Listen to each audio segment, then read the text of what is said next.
नमस्कार दोस्तों, कैसे हैं आप सभी। उम्मीद करती हूँ सभी अच्छे होंगे। दोस्तों, आप सभी का आप ही के चैनल प्राचीन उपाय में स्वागत है। अगर पहली बार आ रहे हैं चैनल पर तो चैनल को सब्सक्राइब करें ताकि वीडियो की नोटिफिकेशन समय समय पर आपको मिलते रहे। दोस्तों, आज मैं शेयर करूँगी माघ मास की पूर्णिमा क्यों है इतना महत्व, वही मैं बताऊँगी आपको। माघ पूर्णिमा की ये पौराणिक कहानी भी आप लोगों से शेयर करूँगी। हिंदू धर्म में माघ मास में पड़ने वाली पूर्णिमा तिथि का विशेष महत्व है। इस साल माघ पूर्णिमा 24 फरवरी को है। इस दिन में नदी स्नान, दान, व्रत और भगवान विष्णु की पूजा का महत्व है। हिंदू धर्म में वैसे तो पूर्णिमा तिथि को बहुत ही महत्वपूर्ण माना जाता है, लेकिन माघ मास में पड़ने वाली पूर्णिमा का विशेष महत्व है। इसे माघी पूर्णिमा भी कहा जाता है। इस साल माघी पूर्णिमा 24 फरवरी 2024 को है। इस दिन लोग पवित्र नदी में स्नान करते हैं, दान करते हैं, व्रत रखते हैं, श्री हरि का पूजन करते हैं।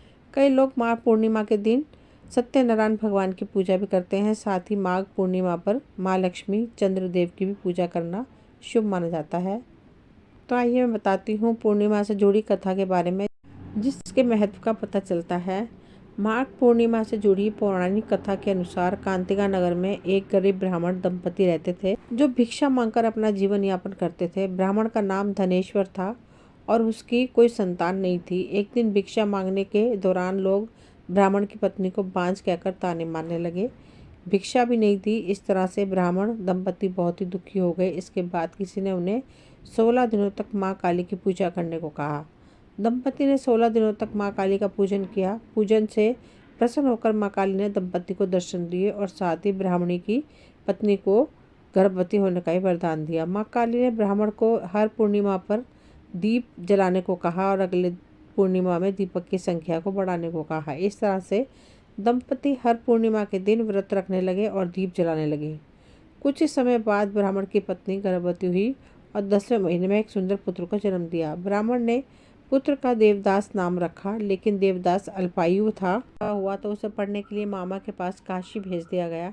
लेकिन काशी में कुछ ऐसी घटना घटी जिस कारण धोखे से देवदास का विवाह कर दिया गया। कुछ ही समय बाद उसकी मृत्यु का भी समय निकट आ गया और काल उसके प्राण हरने आ गए। लेकिन उस दिन पूर्णिमा तिथि थी और ब्राह्मण दंपति ने पुत्र के लिए व्रत रखा था, जिस कारण पुत्र का बाली बांका न हो सका। पूर्णिमा व्रत के प्रभाव से ही देवदास के प्राण बच पाए।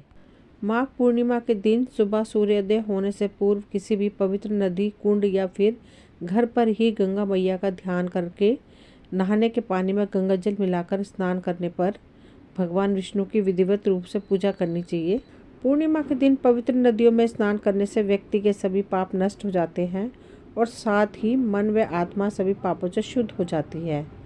माघ पूर्णिमा के दिन तुलसी के पौधे में जल चढ़ाना और पूजा करना बेहद शुभ माना जाता है। कहा जाता है कि भगवान विष्णु को तुलसी दल अति प्रिय है। ऐसे में पूर्णिमा के दिन तुलसी पर जल चढ़ाने से भगवान प्रसन्न होते हैं। माघ पूर्णिमा के दिन पीपल के पेड़ की पूजा करना लाभदायक माना जाता है। पीपल के पेड़ में भगवान विष्णु का वास माना जाता है। ऐसे में माघ पूर्णिमा के दिन पीपल के पेड़ पर जल में थोड़ा सा कच्चा दूध मिलाकर जल चढ़ाने से पुण्य फलों की प्राप्ति होती है। साथ ही भगवान विष्णु के साथ पितरों का भी आशीर्वाद प्राप्त होता है।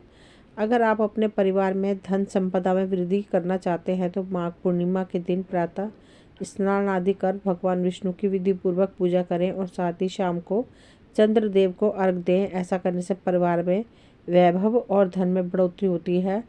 पूर्णिमा के दिन दूध, दही, शहद, तुलसी, घी और गंगा जल मिलाकर पंचामृत तैयार करें और भगवान विष्णु को इस पंचामृत का भोग लगाएं।